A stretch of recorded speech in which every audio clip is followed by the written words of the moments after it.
Hali shunday kunlar keladi o'g'lim, seni shunaqa joylarda o'qitaman. Hali shunaqa kunlar keladi, ikkalamiz dunyo kezamiz.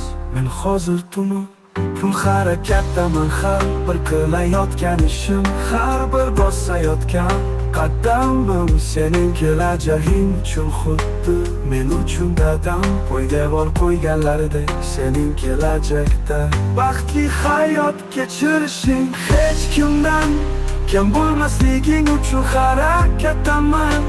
Ota uchun bundan oliy maqsad bo'lmasa kerak menimcha, seni bilan dunyo kezamiz. Hali shunaqa kunlar keladi o'g'lim, seni shunaqa joylarda o'qitaman. Hali shunaqa kunlar keladi, ikkalamiz dunyo kezamiz.